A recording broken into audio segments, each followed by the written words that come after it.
Good evening and welcome to tonight's online event, which is a book talk celebrating Anne Berg's Fraenkel Prize winning work, Empire of Waste. And I am very much delighted to be here. My name is Dr. Toby Simpson. I'm the director of the Wiener Holocaust Library, and I will say a few words about the library and the Fraenkel Prize before handing over to my colleague, Dr. Christine Schmidt, who will introduce Anna and her book. So first to say, for those of you who are not familiar with the library, we are based in London, in Russell Square, and we're one of the world's leading and most extensive archives on the Holocaust, the Nazi era, and genocide. Our unique collection of over 1 million items includes published and unpublished works, press cuttings, photographs, and eyewitness testimony. We're open to the public. We have a public reading room, and you don't have to make an appointment to come and consult our collections.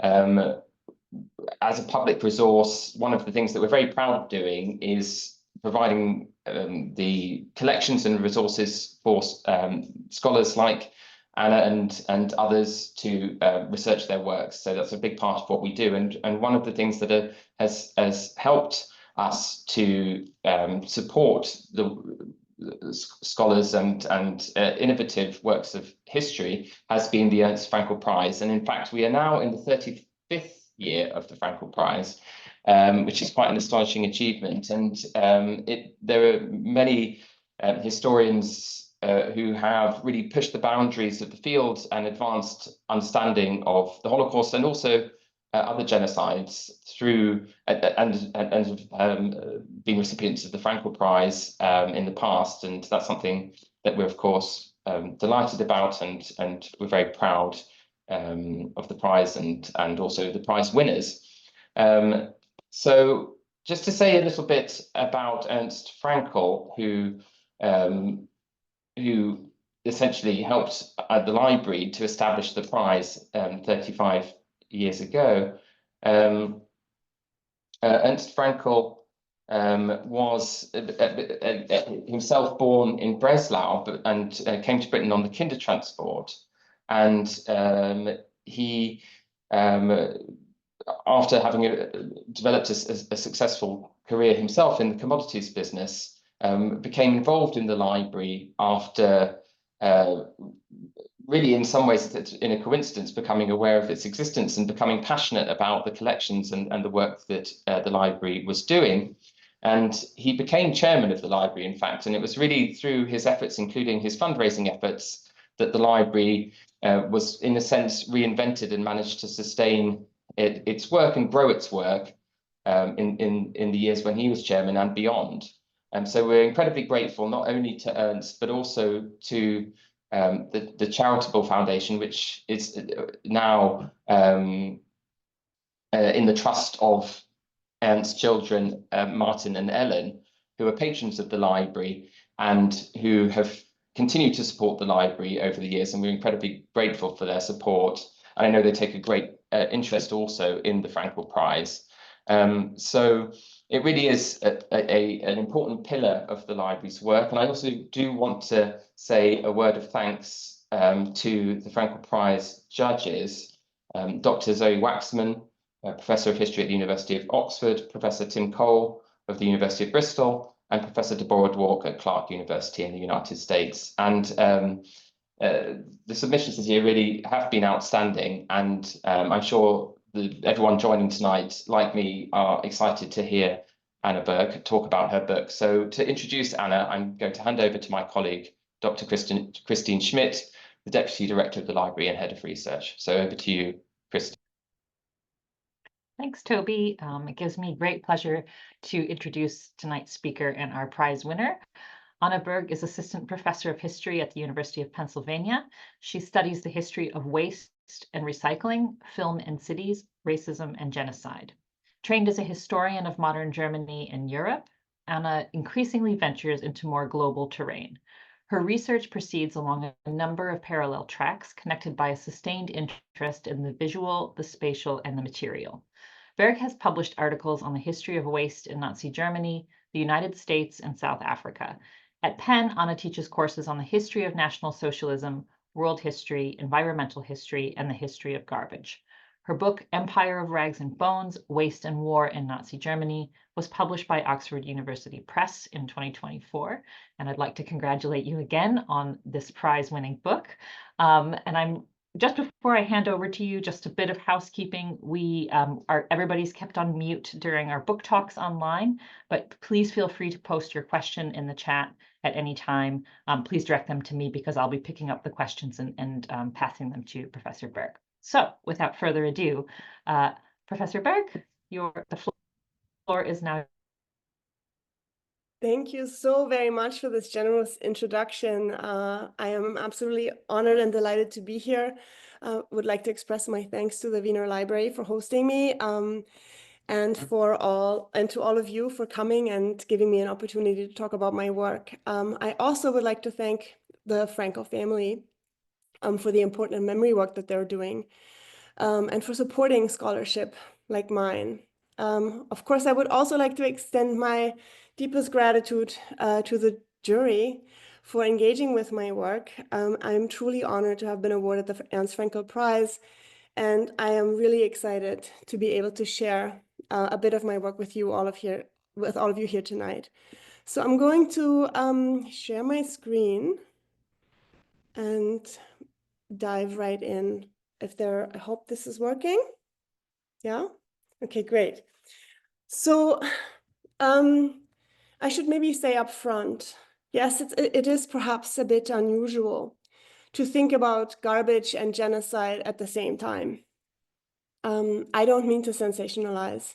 It's quite the contrary, actually. I hope to illustrate with this book how mundane, seemingly innocuous, and often quite unquestioned assumptions about cleanliness and order were central to the development of an apparatus of mass murder and to the involvement of ordinary Germans in this particular apparatus. Because garbage touched the lives and hands of all Germans. In fact, waste management and recycling offered opportunities to ordinary people, to scientists, to doctors, to businessmen, low-level administrators, functionaries, volunteers, to contribute to the Nazi war effort and to forge the Nazi racial order. So this book, Empire of Rags and Bones, Waste and War in Nazi Germany, understands Nazi Germany as a waste regime. I argue that waste management and recycling in particular provided an internal economic logic for the Nazi state and for its citizens.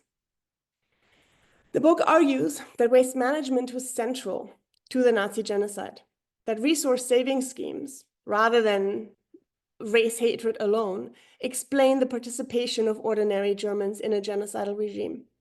So today's talk will provide a bit of an overview and an introduction to the Nazi waste regime, and I will focus particularly on its most violent iterations. So let's dive right in. In 1943, Ernst Günther Schenk, who was a medical doctor and a nutritional scientist, conducted food experiments at Mauthausen concentration camp. He was invested in testing the assumption that the digestive tracts of Slavs were somehow more robust, and accordingly, he presumed that prisoners could survive on an all-starch-based diet. In order to test this assumption, he designed two separate diets, the quote-unquote East diet and a yeast diet. The East diet was an all-vegetarian diet, basically just starchy products, whereas the yeast diet added 50 grams of synthetically grown yeast to regular camp provisions as extra protein. At the time that these experiments were underway, the camp administration made some changes to the provisions of prisoners at large. Ernst Martin, a former Mauthausen prisoner and a clerk for Schenk, remembers that a certain biosine sausage was distributed to prisoners throughout the camp, replacing the normal sausage allotment. And I quote Martin here, according to its appearance and smell, it was kind of a liver sausage spread, he recalls. This sausage, it turns out, came from the Lansing cellulose and paper factory. And Martin's secret investigations revealed that it was produced out of the pulping waste and wastewater from the factory, enriched with liver flavoring and delivered to the Mauthausen camp as Leberwurst, or liver sausage. Martin, who was an engineer by training, secretly examined the sausage under the microscope and found it contained enormous amounts of cellulose particles. When he testified after the war, he explained, and I quote again, "Dogs didn't touch this sausage, not even when fried in margarine," end quote. This garbage sausage was fed to inmates in Mauthausen between 1943 and 1944. And it was only discontinued after the majority of prisoners fell sick and died of acute gastrointestinal problems. So what exactly lies behind this kind of example? What was the reasoning behind such cruelty? Ultimately, Schenk was interested in extending the fighting spirit of German soldiers. And to test this, he ran these experiments at Mauthausen. Given the bleak military outlook for Germany in 1943, the provisioning difficulties and massive shortages, Schenk thought that if the army were able to add filling, indigestible waste products to soldiers' provisions, it would produce experiences of satiation and extend the fighting spirit by suppressing feelings of hunger and making German soldiers willing and able to fight longer by basically tricking them into thinking that they were fed properly. Schenk tested this design on prisoners in Mauthausen. Obviously, the garbage sausage failed to solve the regime's nutritional problems, even by SS standards. And ultimately, the use backfired, killing laborers rather than extending their ability to work. This example provides a powerful vignette onto the regime's zero-waste logic and its fanatical approach to resource and labor exploitation. In order to understand how this develops, we need to go back in time. Because even before the war, scientists such as Klaus Ungewitter, who was the author of what I provocatively call the Nazi garbage Bible, Verwertung des Wertlosen, or utilization of the worthless. He was also the head of the Reich's Office for Chemistry, and already in 1938 examined numerous different opportunities for the production of resources out of waste products. He estimated that the metabolization of sulfide waste lye, which is the waste product of paper factories, could yield as much as 100,000 tons of yeast solids. A few years later, when Schenk conducted experiments at Mauthausen, Oswald Pohl, the head of the SS main economic and administrative offices, dreamt about expanding such experiments to include 100,000 prisoners. As the introductory example illustrates, at the height of the war and faced with impending defeat, the SS caught up with German scientists.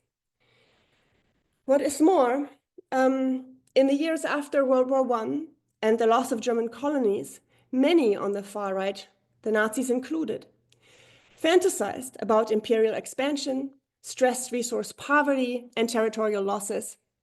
Nazi ideologues imagined Germans as a spaceless people, and they sort of riffed on the title of the colonial novel by Hans Grimm, Volk ohne Raum, People Without Space, which incidentally fantasizes about Africa, but project a similar kind of ideology towards the East.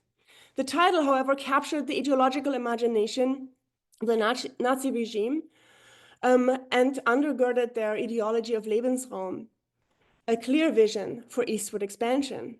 Initially, however, such expansion operated internally. Resource production schemes focused on creating space inside Germany. And the example of the garbage flushing in Golm is particularly revealing. Golm is home to a number of wetlands in the area surrounding Potsdam, close to Berlin. And already in 1933, experiments were underway to transform those wetlands into productive wheat fields. The idea was twofold: to get rid of Berlin's massive garbage problem by flushing it onto the wetlands, and at the same time, turning those into productive agricultural lands. Obviously, the experiment didn't really work, even for the for those wetlands to ever produce to support the growth of robust grasses. A lot of labor was necessary, and the regime immediately turned to prison labor to actually force incarcerated populations to mull the garbage under, as you can see in this particular image, in order for the flushing to continue. Ultimately, it was producing a massive environmental hazard and causing grave danger to the watershed in the surrounding areas. Nonetheless, the flushing of garbage continued in the name of autarky and food security. For ordinary Germans, waste management connected resource thinking to ideas about cleanliness and order, which in turn were framed almost exclusively in racial terms. The emphasis on purity and the importance of cleanup resonated in the context also of interwar disruption because of the Cultural Revolution, economic uncertainty, and of course, political polarization. So once the Nazis come to power, racial, environmental, and economic thinking readily congealed, and cleanup was central to all. By 1936, the regime basically refocused the economy around questions of scarcity, autarky, and a plan for war. With the infamous four-year plan of 1936, the regime began to systematically target waste of all sorts. They mandated recycling in households for all towns larger than 20,000 inhabitants, the separation of kitchen garbage as hog feed, which were raised actually in party-funded feedlots. And they appealed to the people's community to skimp and salvage at every turn. The four-year plan also inspired and subsequently institutionalized the comprehensive collection and utilization of secondary materials under the purview of the Reichscommissioner of Secondary Materials. Volunteers were central to this effort. Particularly youth organizations, the National Socialist People's Welfare, played a crucial role in replacing the secondary materials trade with volunteer workers. While peddlers had bought paper, bones, glass, metal, and so on and so forth from households and sold them to middlemen and recyclers, now Germans were expecting to donate their garbage to party officials and volunteers. At first, Hitler Youth boys, for example, were hunting after those kinds of things that peddlers wouldn't take, such as bottle caps or metal tubes, because it was just not economical, because the resale value was low. But with an army of volunteers, every shred of metal was reimagined as a valuable resource. And you can see here the Hitler Youth boys dressed up in as metal tubes and so on and so forth in Worms in 1938. This kind of collection frenzy attained grotesque proportions during the war. Plainclothes SA officers actually raided graves for metal crosses, and other eager collectors targeted metal banisters, railings, fences, and other fortifications of public buildings. Perhaps the most grotesque example is the metal collection of 1940, which was organized by Hermann Göring himself in honor of Hitler's 51st birthday. Started in February 1940, by April, Germans had amassed 50,000 metric tons of metal in the Führer's honor. Transport capacities were completely overwhelmed, and smelting facilities couldn't keep up. War was a radicalizing force, at home and ever more so in the occupied territory. War was supposed to turn Germany into a resource-rich country.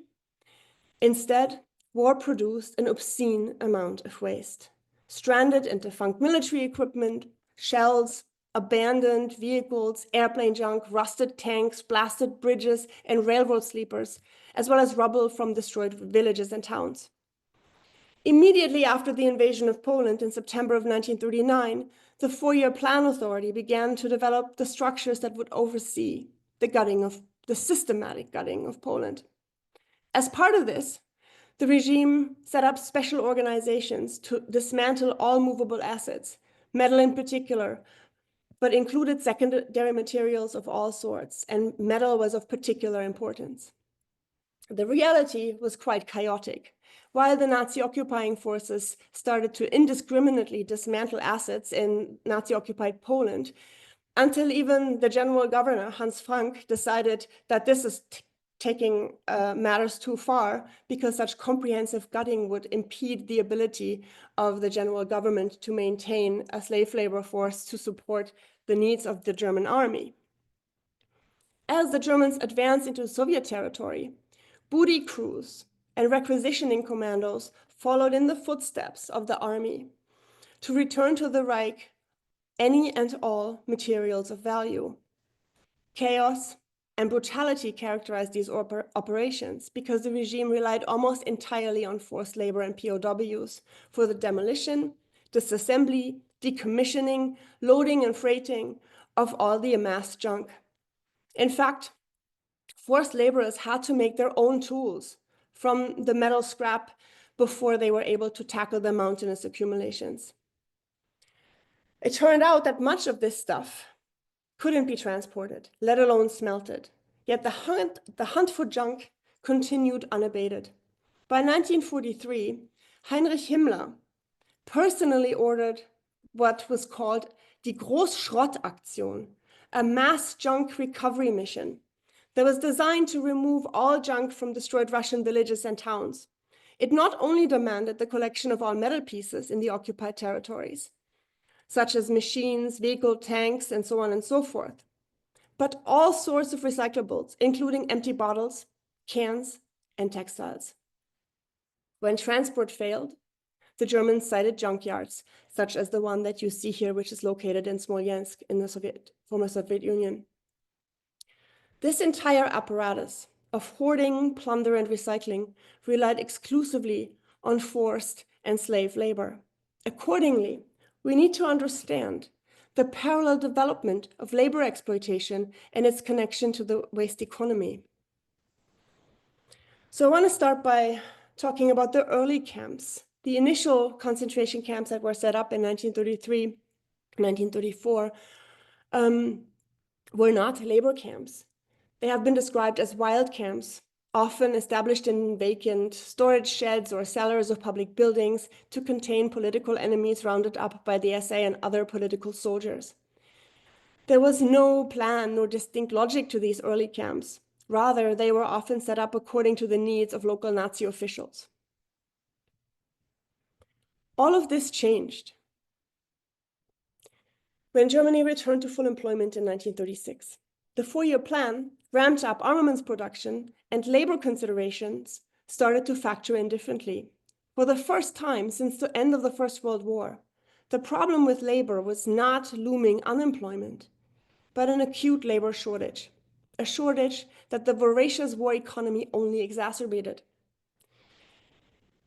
It is in this context that we must understand the planning for and construction of a second generation of camps that were modeled on the revamping of Dachau in Eike's vision and served to deliberately extract labor from incarcerated populations. And those camps include Sachsenhausen, Buchenwald, Mauthausen, Ravensbrück, to only name a few.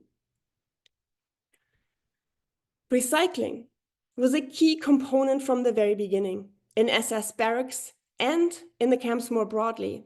For example, at Sachsenburg concentration camp, Bernhard Schmidt, the camp commander, instructed the camp staff to collect waste paper and textile waste, metal scrap, bones from kitchen, and to ensure their return to the economic cycle. Soon, such fanatical scrapping affected the routines of prisoners also, and in very violent forms. For example, in the winter of 1938-1939, Sachsenhausen camp guards forced Jewish prisoners to straighten rusty nails Tools were not provided. Standing knee-deep in snow and wielding used bricks, prisoners hammered the bent, rusted nails back into shape, ostensibly for reuse. The rationale for extracting materials at all cost and under any circumstance could serve numerous purposes simultaneously: pure torture and economic salvage. Perhaps we are prone to see such examples as idiotic or perfidious acts of cruelty. But in the larger context, they seem to set the stage for more systematic forms of exploitation. By 1937, prisons in general started to rely on the incarcerated populations for recycling various kinds of materials. For example, mental hospitals and prisons forced their inmates to shred waste paper and sort it according to color, all under the guise of occupational therapy.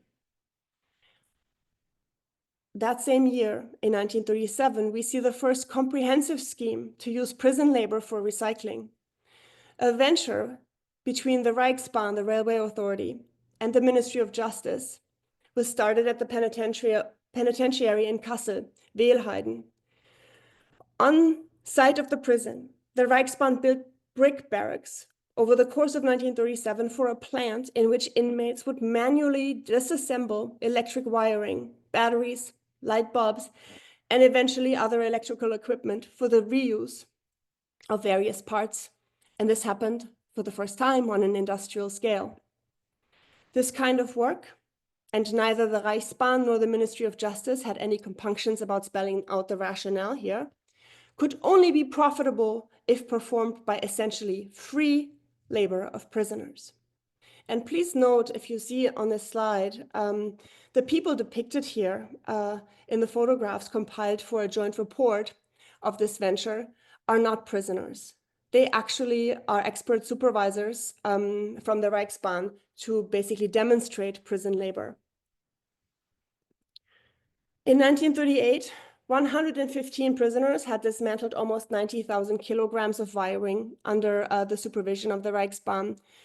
And at that point, they started to agree to pay wages for the prisoners, not to the prisoners. The Ministry of Justice now duly collected those payments. Accordingly, for both parties, this venture became revenue generating, as the labor of prisoners spun not straw, but electrical wires into gold. This is just one example of the entrepreneurial frenzy that gripped private individuals, corporations, and the public sector, including the SS, which is what I want to turn to next. The SS actually developed a number of different ventures and a real taste for business in the mid-1930s. There are many more companies, SS companies, than listed on this slide, but these are the ones that I will focus my remarks on. What makes the SS ventures different from the collaborations of the Reichsbahn and the Justice Department is not the initiative per se, but the scope and their level of independence. As of 1939, the SS very much operated like a state within a state. They expanded the prisoner workshops that were initially set up in Dachau, where basically those workshops initially focused on camp maintenance tasks. Sometimes prisoners also mended the clothing, uniforms, and shoes of guards. They made furnishings for the guards, but for the most part, the initial workshops were used for camp maintenance. By 1937, again, in the light of full employment and labor shortages, the SS started to ramp up its understanding of how to use imprisoned labor. One of the first companies was the German Earth and Stone Works, which started to build a very expansive, very deadly, and utterly inefficient brickworks at Oranienburg outside of Berlin, relying exclusively on prison labor from Sachsenhausen concentration camp. They never produced a single usable brick due to the techniques used at the time, which were not suitable for the kind of material used. So it was a huge waste of money and labor, and ended up being nothing but torture. The location for the concentration camp Mauthausen, adjacent to a massive quarry, was made with the German earth and stoneworks in mind because it was intended to manufacture the granite, marble, and bricks for Albert Speer's designs for Germania, or as the reimagined representational megacity and capital of the world, Berlin, came to be reported in Speer's imagination. The earth and stoneworks was a complete disaster. It never produced a usable brick, but it continued to mine granite. The experience with this company, however, lastingly shaped subsequent SS ventures, which came to focus on the utilization of inferior products. The goal was now to turn secondary materials and garbage into a valuable resource. By extracting labor from incarcerated, idle, useless, untrustworthy, and ultimately expendable populations. The workshops in Dachau were expanded in 1939 into the German Equipment Works, or DAW, which produced almost exclusively for the Waffen-SS and the Wehrmacht. Most of the recycling work done in the camps took place in those workshops, which expanded to include camps set up in Nazi-occupied Poland. By 1944, a total of 17,410 camp prisoners slaved in workshops such as these, essentially focusing on textile recycling, mending broken equipment, recycling scrap metal and broken down military equipment, and repairing shoes.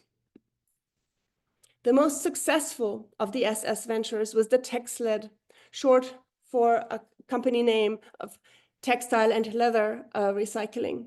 This company was founded in June of 1940 and operated in 2 locations, in Dachau and in Ravensbrück. It focused on the processing of textile and leather wastes. The main purpose was to effectively utilize prisoners in the fashioning of prisoner clothing and shoes. The SS imagined women, and Ravensbrück was a women's camp, as the most suitable laborers for this kind of work. Ravensbrück became unique.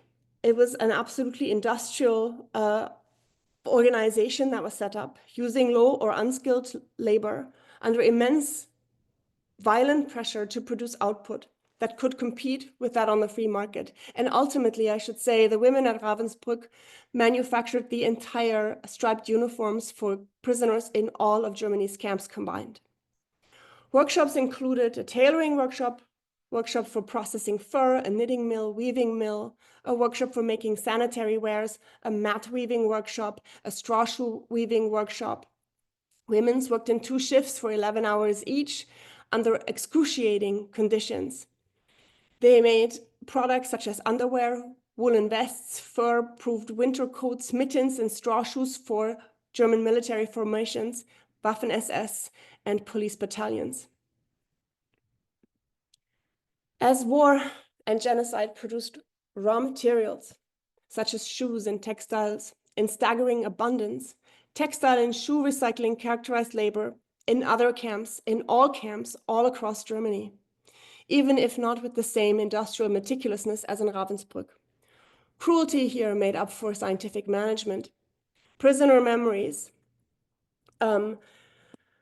detail how inadequate the tools and working conditions were, how labor became just another tool for humiliation, how claims about carelessness and squander became excuses for abuse, and how none of it was coincidental, but systematic. In Bergen-Belsen, Helmut Mainz, a Dutch Jew, remembers 3 halls filled with old military underwear and soiled uniforms. He described piles of textiles that were ripped to shreds by shrapnel and gunfire, likely stripped off the bodies of the dead. With large and small shears, pocket knives, and razor blades, prisoners cut and unstitched, sorted and baled, and stuffed into burlap sacks, the precious raw materials thus gathered. The exploits were then transported ported to factories and camps and transformed once more into underwear and uniforms to be ripped to pieces by a new generation of grenades, or so Mainz imagined. He himself worked as a cobbler in the so-called Schuhkommandie, and he captured the process of shoe recycling from discards with equal clarity. And here I quote him directly. On tables hardly visible in the dim light lie mountains of dirty old shoes. Our task? To cut the vamp of the rest of the shoe with dull and flimsy knives and separate such precocities as foxing and linings utterly drenched in sweat. The youth of the Third Reich, in self-sacrificing labor, collected these mountains of shoes. We, the cheap slaves that we are supposed to produce precious material for the production of new shoes by the sheer force of our labor." End quote. What Mainz didn't know is that German youth were not the only ones collecting old shoes by running from house to house. As part of Operation Reinhard, code for the final solution in Nazi-occupied Poland, the SS Economic Raw Materials Office systematically extracted shoes and clothing from victims in ghettos, transit, and death camps. Odilo Globocnik, chiefly responsible for the implementation of the final solution in occupied Poland, estimated that close to 4,000 train cars stuffed with shoes and textiles were transported westward for the refashioning by forced and prison laborers. Shoes churned out in camp sweatshops were crucial to the war effort. Wooden variants were produced for forced laborers in heavy industry and mining. Refurbished leather shoes were reserved for Germans.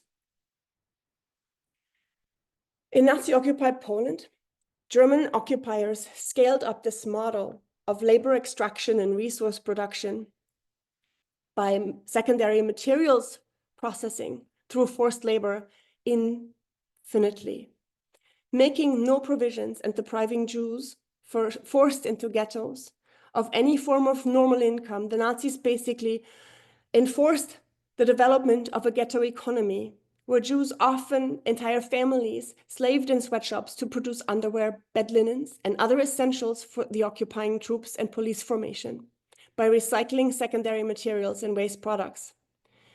Essentially, Jews were forced to outfit their own killers. Once Operation Reinhard was underway, useful work seemed to be the only thing that promised any sort of protection from deportation to the killing facilities. This decisive shift happened in the fall of 1941, after significant military gains in the Soviet Union and a massive influx of Soviet POWs. Now, the rationale changed from too few workers to too many eaters. POWs were left to rot, starve to death, or left to die of disease. And the SS moved to systematically clear ghettos and exterminate the Jews of Poland. This brings me to the most nefarious of the SS corporations, one that thus far has been completely misunderstood by historians, who generally have written it off as a failure. I'm talking about the Osti, or Ostindustrie. When the SS started to clear the ghettos in Nazi-occupied Poland in February of 1942 and systematically murdered Jews in newly established killing centers, the volume of accumulated materials eventually overwhelmed the camp-based recycling economy. In March of 1943, the SS founded the Osti as a subsidiary of the German Wirtschaftsbetriebe, another SS conglomerate, combining the various ventures Odilo Globocnik had set up in Lublin. Its official rationale was, and I quote, "the operation of commercial enterprises, in particular in the textile and iron processing industry, and the participation in such enterprises," end quote. The Osti was incorporated at the very moment that Operation Reinhard was drawing to a close, and the Nazis dismantled Belzec, the first of the Reinhard camps, and began to cover up their crimes. The old airfield in Lublin, or Majdanek concentration camp, became the prime location for the Osti's operation and developed into a major processing hub for shoes, textiles, and other materials robbed from Jews in who had been murdered in the killing centers. Between February 1942, when the first killing centers became operational, and the founding of the Osti in March of 1943, the SS amassed a staggering amount of clothes, shoes, and other items, all precious property of the German state, which required processing or would otherwise go to waste. Accordingly, the SS transferred Jews from the remaining camps and ghettos to Lublin, where they were forced to sort, clean, recycle, and mend the garments from Jews already murdered. The main purpose of the Osti thus was neither to produce nor to make a profit in the free market sense of the term. It processed labor and garbage, offering a short-term financial implement that funneled value extracted from genocide into state coffers by using up Jewish labor power prior to disposing of their depleted bodies. Over 50,000 Jews slaved in 18 different camps to recycle the remnants of genocide. In October 1943, Globotnik reported that the Osti's work had been completed. And on November 3rd, when most of the material accumulated had been processed, mobile killing squads murdered the remaining 40,000 Jews working for the Osti and burned their corpses in open pits in one of the largest massacres of Jews, codenamed Operation Harvest Festival. The Osti was a genocide corporation. Its success was the function of waste processing. When the Osti was dismantled, murder and recycling continued at Auschwitz and camps inside the Reich. With the dissolution of the Osti, the former SS-owned workshops reverted to the German equipment works. The Warsaw-based textile companies that had processed orders on behalf of the Osti packed up and left the airfield in Lublin. Labor continued in the remaining camps until the collapse of the regime.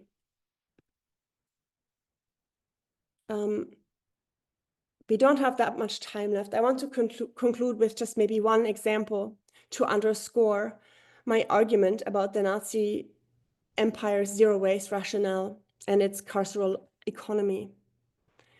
Perhaps I would venture it doesn't make sense to think of logic and excess as mutually exclusive categories. An extraction regime that was premised on the fiction of absolute scarcity ended up producing evidence for its own logic in abundance. So I want to end with an example of felt boots or Valenki. The Germans copied this type of footwear from the Red Army. Valenki boots were basically felt boots fortified with leather and provided the best possible protection against the cold. Those were boots that were exclusively made for the Wehrmacht and organizations deployed by the Wehrmacht, including mobile killing squads, police battalions, and Waffen-SS. But felt boots were not merely an imitation. They were also an innovation in the felt industry. They started processing massive amounts of human hair to reduce the required allotments of the scarce raw material wool. By 1943, the felt making industry was using massive amounts of human hair. I don't have actual precise statistics for the numbers used in Nazi-occupied Poland. There were workshops making felt boots from human hair in Poland, in the Baltics, in Ukraine, and in factories in Germany. Human hair was mixed according to very precise and stringent provisions with other animal hair and wool, and reprocessed textile fibers for the production of technical felts. These innovations were introduced at the very moment when the contingents of human hair registered in the ledgers of the Reich's Office for Textiles exploded. By February of 1943, the Reich's Office for Wool and other animal hair allocated 530 tons of other animal hair per month for the production of felt products. the story probably would not be complete without the discussion, the role of soap played in this destructive cycle. Recycling was dirty business. And the conditions under which German essential goods were fashioned in ghettos and camps, in sweatshops of the Osti, those conditions were dire, brutal, and dirty. And soap set new boundaries. Soap marked difference. Cleanliness became a marker of status as if it was coded in color. In order to maintain standards of cleanliness, Germans needed soap. They produced more than 30,000 tons of detergent per month that was used to sanitize hair, clothing, as well as bodies. The millions of forced laborers who were tasked with processing this material ultimately became saddled with the stigma of recycling. And it is perhaps not surprising that survivors, as well as Allied occupiers, thought the soap cycle to the end, because the Nazis were hunting after fats for soap production in any possible location, animal claws. They even installed fat skimmers in concentration camp kitchens to harvest liquid gold. Accordingly, survivors thought that the abbreviation imprinted on the standard soap bars produced by the Reich's Office for Fat and Detergents was an abbreviation for reines Judenfett, or pure Jew fat, imagining the stewing of dead bodies of corpses in large vats. The Nazis never actually crossed the species boundaries in that way. But it is understandable that prisoners would assume that they would take this destructive cycle to its logical conclusion. No matter, however, the hateful speech of Hitler likening Jews to pests, or the propaganda tracts produced by Fritz Hitler comparing Jews to rats, neither the army, nor the SS, nor the police formations who perpetrated the Nazi genocide saw Jews as anything other than human. The Nazis willfully and deliberately murdered people, and they buried and burned their bones. And I'm going to end here. Thank you so much, Anna. That was a really wonderful preview of your book on an extremely, obviously very well-researched, difficult topic that really, I think, expands the boundaries of our understanding of the material aspects of genocide. So I'm just thank you very much for that really wonderful lecture. Let me just spotlight myself too, so that I'm not just talking out into the ether. We already have a few questions coming in. I just want to remind everybody to just please direct your questions to me in the chat, and then I can pick them up and pass them on. So the first question is, could you tell us a bit more about the Osti program, that how it was overseen, who were the Nazi figures in charge, and who was aware besides Globocnik, and how did the knowledge of what was happening feed back to Germany? I think that's just an interesting question about the knowledge of these particular schemes. I mean, obviously, you talk a lot about the civilian participation in many of them, but this one in particular, because it was so brutal, it would be interesting to know. Oh, of course, yes. So to ordinary Germans, the existence of the Osti was probably not known, but it was very well known within the main economic office inside the four-year plan authority. And in fact, there is, and I should say that all of this is in the documents of the Nuremberg trials. So this has been, historians have been combed over these sources for generations now. But there is this interesting confusion, even within the SS main economic office, similar to the confusion of prosecutors at Nuremberg and historians since, because they didn't understand how it made sense to murder essential workers. And Maximilian Horn, who was assigned to Globocnik's enterprises back in Berlin, he questioned Oswald Pohl deliberately about the precise relationship between the economic goals of this company and the political goals, by which he basically meant murder. So he asked whether it was a police matter or an economic matter, and Paul answered unequivocally, both. So within the economic apparatus, these operations were very well known. What is more is that even to ordinary Germans who didn't have knowledge of the Aussies operation on the Lublin old airport, the materials coming into Germany, freighted by train, truck, piled up often out in the open, and characterized the landscape more broadly, was visible to all. So in that sense, I think it's quite remarkable, and the Germans after the war continue to fashion themselves as master recyclers and put their credentials at the service of the Allied occupiers. And so in that sense, I think it's quite remarkable that this history has somehow become forgotten, that the piles of materials accumulated that Allies photographed in places like Auschwitz, in all of the camps all across Germany and Nazi-occupied Europe, that the piles, neatly sorted piles of glasses, shoes, clothing, were taken solely as an indicator of the number of victims murdered, and the history of forced labor and recycling was simply overlooked because these piles of materials essentially became a surrogate for the lives that had been lost. Very thought-provoking, and actually it links to another question that's come in.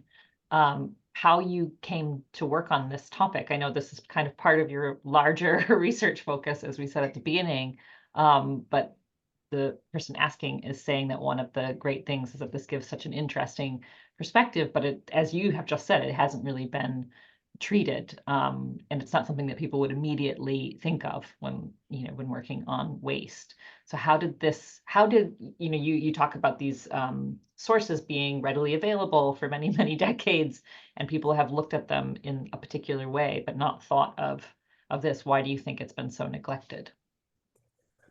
Oh, thank you for this question, Christine. So my first book was on film, and particularly the ways in which film was used in Hamburg, particularly by ordinary people as a means to draw attention to their city and put themselves into the history of the Third Reich, basically. With the war, that changed, and local officials started to kind of complain about smut and trash in movies, in film, in literature. And I found that very surprising at the time when I did that research. And the kind of local workers were leveling blame both at women who apparently succumbed to uncontrollable fornication after watching Nazi movies, and to the authorities in Berlin, who clearly censored past censorship on these films and made them available. So Hamburg was massively destroyed, and I was wondering in the process of doing this research whether the mass destruction actually shaped this attention towards smut and trash and filth and so on and so forth, and especially after I found documents that where the same welfare workers were complaining that ordinary people were using the ruins of bombed out buildings as garbage dumps. And I started to wonder, okay, what actually happens when a city is completely destroyed, when the infrastructure is destroyed, when garbage isn't picked up? And in order to understand what happens to waste in wartime, I figured I need to go back and understand what was the role of waste in peacetime in Nazi Germany. And what I found was absolutely mind-boggling. Once I started to look for waste, it was everywhere, in every single office. And it was clear to me very early on that it must have played an instrumental role in the Nazi genocide. And so it took me quite a while to work out those details.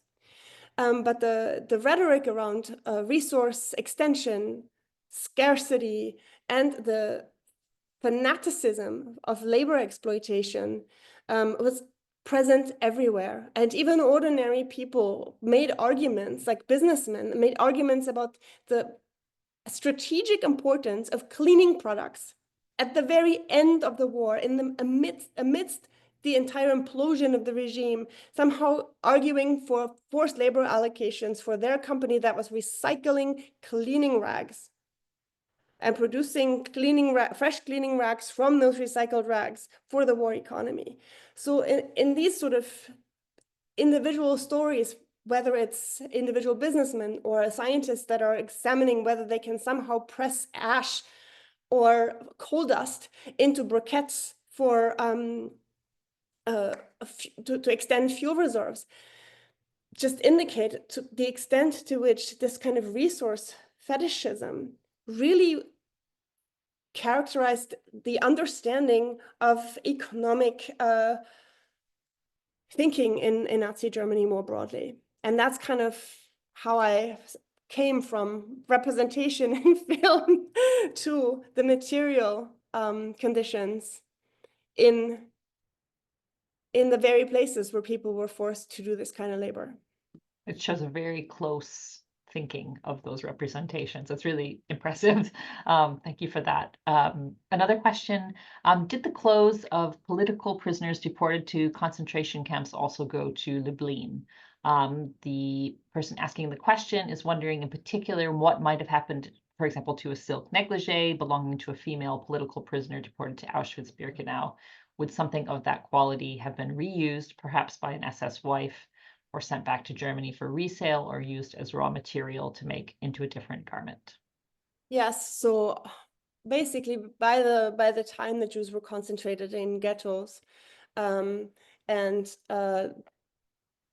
Poles were relieved of their belongings in Nazi-occupied Poland, the SS and Germans actually initially started gathering things also for themselves, which led to promulgations of ordinances against looting, because in the eyes of the regime, all material belonged to the Reich and not to individual people.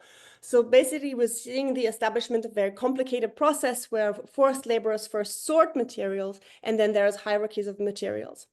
Some of the materials become resold or shipped to the Reich for resale. Others, inferior clothing that is not to be resold to Germans, is actually made available for purchase to forced laborers that are housed inside Germany, mainly Soviet citizens and Poles.